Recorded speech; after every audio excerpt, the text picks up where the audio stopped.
Somebody get Carl Bernstein on CNN immediately. We need to know exactly how this one compares to Watergate. Spoiler alert, it is always worse than Watergate. What we're seeing is worse than Watergate. What we are watching is worse than Watergate. Can comparisons even be made to Watergate? This is far worse than Watergate. And so was this story for all of about 24 hours or so until the facts came out. Recall the Arizona governor's race between former TV news anchor Republican Kari Lake and current Secretary of State, Democrat Katie Hobbs. In recent weeks, polling has looked better and better for Lake, as Hobbs has made the decision to refuse to debate, saying she prefers instead to bring her campaign straight to voters. She has made it clear that she's not interested in having a substantive conversation about the issues, that she's not willing to take hard questions, and that she's only interested in creating a spectacle. Why not challenge her, though, in a public forum? I'm just curious. As far as I'm concerned, the debate about debates is over. I'm running my campaign the way I'm running my campaign. I'm going to continue to make the case directly to voters. Apparently, voters don't listen to debates, according to this twisted logic, with even more twisted accusations. That lady won't take any questions, says the lady, refusing to take any questions. Why won't she discuss the issues, she says.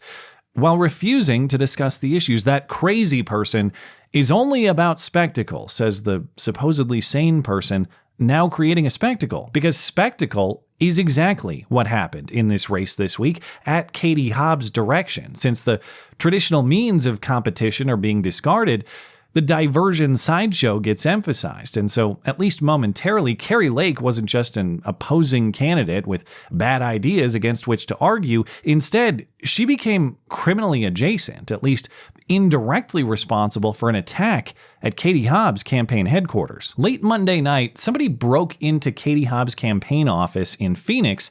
Police responded to the scene on Tuesday afternoon. Surveillance video did capture images of the man responsible, a younger guy in shorts, a t-shirt, and a backpack. At that time, it was not reported what was taken or what sort of damage was done to the property. There was almost no information known at all, except that somehow, some way, Kari Lake was responsible. On Wednesday, Katie Hobbs tweeted a statement saying she and her staff have endured hundreds of death threats without making any connection between the break-in and the supposed death threats, and somehow all of this is related to 2 years of Kari Lake and her allies spreading dangerous misinformation and inciting threats against anyone they see fit. The Arizona Democratic Party added that this break-in is not just related to Lake, it's a direct result of Kari Lake and fringe Republicans spreading lies and inciting violence. It's despicable, but don't worry, Katie Hobbs says.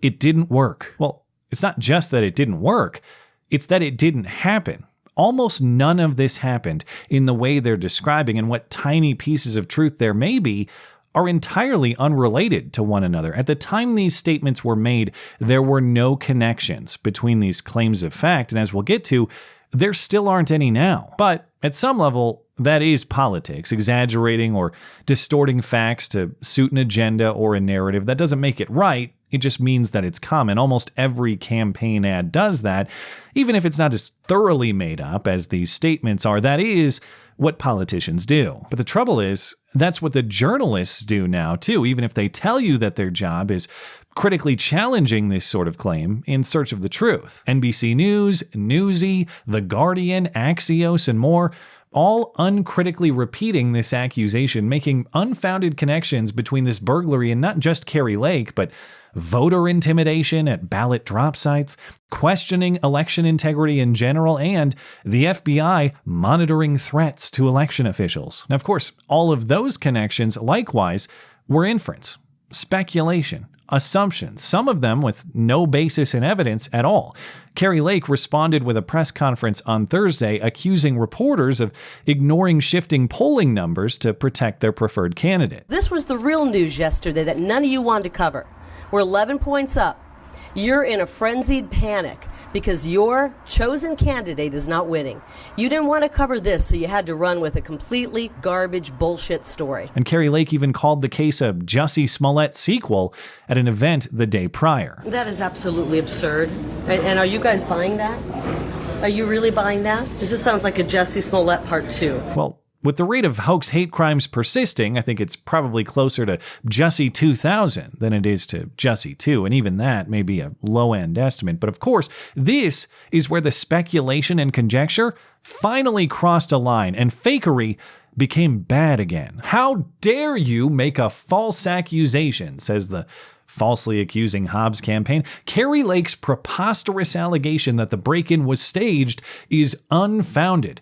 And don't forget, she still refuses to condemn all the threats that we keep getting, Katie Hobbs said in a statement. Well, to be precise, Kari Lake did not say the event was staged. She said, sounds like a Jussie Smollett event, not is a Jussie Smollett event. That's a statement of skepticism, not fact. And by the way, it's skepticism that proved well-founded, because even if this burglary is authentic, it's still being used in a Jussie Smollett strategy. It is a tool for self-victimization, not any sort of genuine search for truth or justice. To that point, as more facts have emerged, the Democratic use for this story has evaporated. On Thursday, authorities said an arrest has been made in the case.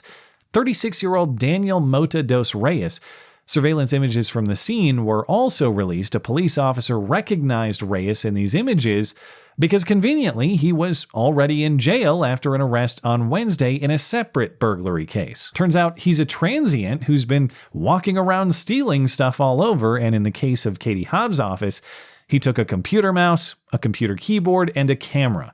Investigators have identified no political motive. Reyes says he was just looking for a place to stay for the night because he was cold. Why would the taking of a few small items by a hobo be thought to be a politically motivated crime in the first place? That is the obvious follow-up question for Katie Hobbs. The answer is apparently not so obvious, though. She has none to provide. What was taken from your campaign office, and do you have reason to believe that this was politically motivated? I'm not talking about It's kind of a big deal, though, that your campaign office was broken into. I think access to safe and legal abortion is kind of a big deal, and that's what we're here to talk about. Do you have reason to believe it was politically motivated? We're not going to go beyond the statement at this time. And so far, no corrections made, no apologies, no condemnation, just statements demanding corrections, apologies, and condemnation from everybody else. And so what was born as a diversion from the issues will now itself be diverted back to the issues. Suddenly, it's not about the break-in anymore. Now it's about abortion. Or, in the case of Katie Hobbs' refusal to debate, it's about Kari Lake's false election claims. There is no way she will debate Lake on the same stage. The reason she's giving, she thinks it's pointless to debate somebody who can't acknowledge facts about the 2020 election. The central criticism of Kari Lake is that she is an election denier, that she makes false claims about the 2020 election being stolen, and she has no respect for our most cherished institutions of democracy. But 2020 disputes aside, just like there were shenanigans in this break-in episode, there are some potential shenanigans heading into this election day, too. Kari Lake and Hobbs critics note that Hobbs is the currently serving Secretary of State, as in she is in charge of administering the election for governor that she herself seeks to win. So they say there's a conflict of interest there. As long as it's fair, honest, and transparent. It's certified. I mean, who's going to determine that? Are you going to determine that, or what, if it's like certified? My opponent might have to determine that. Well, she is the Secretary. That's an interesting conundrum, isn't it? Now, in fairness, Hobbs wouldn't be the first serving Secretary of State to run for a different office while overseeing that election, nor would she be the first to win doing that. Brian Kemp did that in Georgia in just the last midterm cycle. However, even if holding the office overseeing your own election isn't necessarily suspect, there are some other recent developments that may be, but of course I don't want to get in trouble with the fact checkers, so officially speaking, these are both just whoopsies. Just last week, Katie Hobbs in her Secretary of State duties had a big one. Whoopsie, I accidentally sent out 1,000 ballots to people with federal candidates listed only based on an error that flagged these voters as lacking proof of citizenship. But don't worry, those mistake ballots of questionable citizenship will be sequestered and those voters will only get one vote. And then there was this one on local Fox 10 Phoenix on Thursday, coincidentally.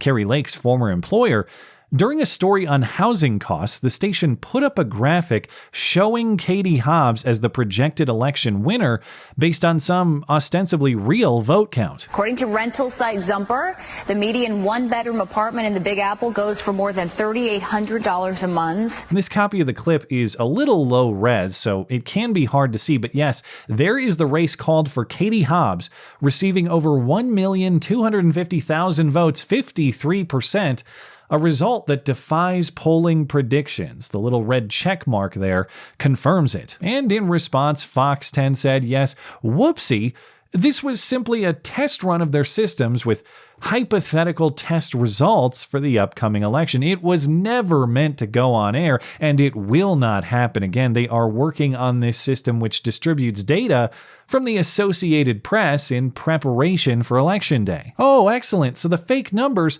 were distributed by a national organization and not just made up by some idiot intern down at the local station. That makes it all better somehow. In that case, I actually do hope that this happens again, because it sounds like there might be a little more to see here. And notably, these are pretty weird test numbers to pick, considering the real numbers aired on the same channel just the day prior are a mirror image of support. But of course, only a hobo inciting terrorist would ever notice, let alone question such things. So calm down, get your abortion, be thankful for it, and shut the hell up. That's not just the closing pitch, but the winning pitch in this race, apparently. And anybody who doesn't think that sounds particularly convincing is undermining our democracy with their doubt. So, to declared winner Katie Hobbs, congratulations, of course, but please do be careful, since we're apparently set to continue down this economic crash course. Now, pretty soon, we're all going to be hobos scavenging through your offices and everywhere else looking for petty resources, but it's not a hate thing. It's just like that hobo said, the abortions aren't going to keep us warm at night. Thanks as always for listening and for supporting this channel. Always appreciate that thoughtful discussion down below, and especially over on Minds, that is at ML Christiansen. You're always welcome to coming out and chatting my live streams. Those are linked down in the description. Looking forward to it. Come on.